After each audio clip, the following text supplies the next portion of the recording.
विषय हिंदी सुलभ भारती पाठ 10वा गडाधन संकलित मूल्यांकन व्हिडिओ निर्मिती सौ शारदा चौधरी।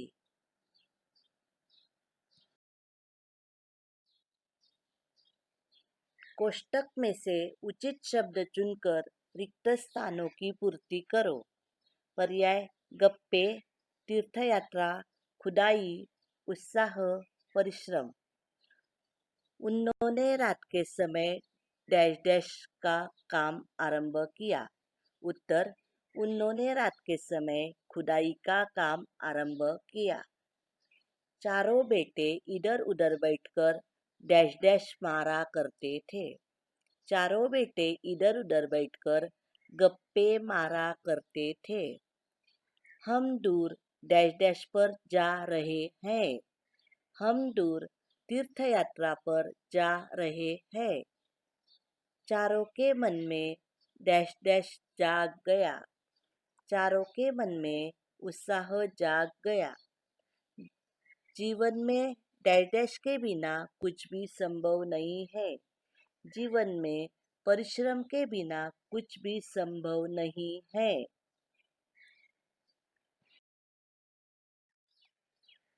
दिए गए पर्यायों में से उचित उत्तर चुनकर लिखो। रामदीन बेटों के डैश डैश झगड़ालूपन से परेशान था, कायरपन से परेशान था, अल्हड़पन से परेशान था। उत्तर रामदीन बेटों के अल्हड़पन से परेशान था। दूसरा सवाल गड़े धन की बात सुनकर डैश डैश बेटे चिंतित हो गए, बेटे खुश हो गए, बेटे हैरान रह गए। उत्तर गड़े धन की बात सुनकर बेटे खुश हो गए। तीसरा सवाल तुम लोगों ने खेत तो खोद ही लिया है डैश डैश अब उसे यूं ही छोड़ दो, अब उसे पानी से भर दो, अब उसमें बीज बो दो। उत्तर तुम लोगों ने खेत तो खोद ही लिया है, अब उसमें बीज बो दो। चौथा सवाल माता पिता के आते ही बेटों ने डैश डैश उनके चरण स्पर्श किए, उन्हें बुरा भला कहा, उनसे शिकायत की। उत्तर माता पिता के आते ही बेटों ने उनके चरण स्पर्श किए। सही विधान के सामने सही का और गलत विधान के सामने गलत का चिन्ह लगाओ। रामदीन परिश्रमी किसान था। सही विधान। रामदीन को अपनी पत्नी की चिंता रहती थी। गलत विधान। एक मित्र ने रामदीन को तीर्थयात्रा पर जाने का उपाय सुझाया। गलत विधान। चारों भाइयों ने हरिनाथ की सलाह नहीं मानी। गलत विधान। फसल बहुत अच्छी हुई। सही विधान। गड़े धन का राज बेटों की समझ में आ गया। सही विधान। जीवन में परिश्रम ही सब कुछ है। सही विधान।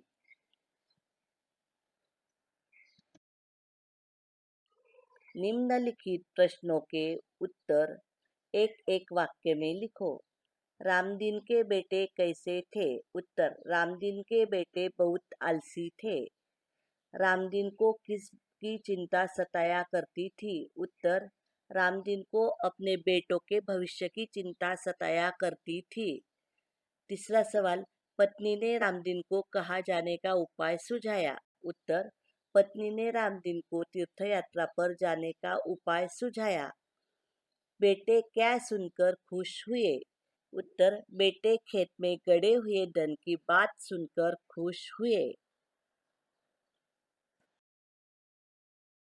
बेटों ने खेत की खुदाई क्यों आरंभ की? उत्तर बेटों ने गड़ा हुआ धन पाने के लिए खेत की खुदाई आरंभ की। खेत की खुदाई करने पर क्या नहीं मिला? उत्तर खेत की खुदाई करने पर गड़ा हुआ धन नहीं मिला। हरिनाथ ने चारों भाइयों को क्या सलाह दी? उत्तर हरिनाथ ने चारों भाइयों को खेत में बीज बोने की सलाह दी। किसके बिना कुछ भी नहीं मिलता? परिश्रम के बिना कुछ भी नहीं मिल सकता।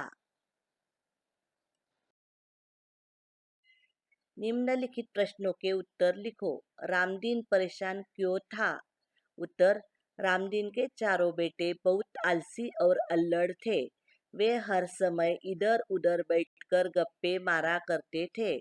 इसलिए रामदीन अपने बेटों के भविष्य को सोचकर परेशान था। तीर्थयात्रा पर जाते समय रामदीन ने बेटों से क्या कहा?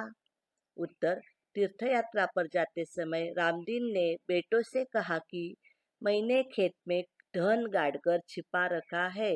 यदि कोई जरूरत पड़े तो उसे निकालकर उपयोग कर लेना। चारों भाइयों को पिता की कौन सी बात याद आई? उत्तर, चारों भाइयों को पिता की खेत में गड़ा धन निकाल लेने की बात याद आई। चारों भाइयों के मन में उत्साह कब जागा? उत्तर, हरिनाथ की बात मानकर चारों भाइयों ने खेत में बीज तो बो दिए। कुछ समय बाद उनमें से अंकुर निकल आए। उन्हें देखकर चारों भाइयों के मन में उत्साह जागा। धन्यवाद।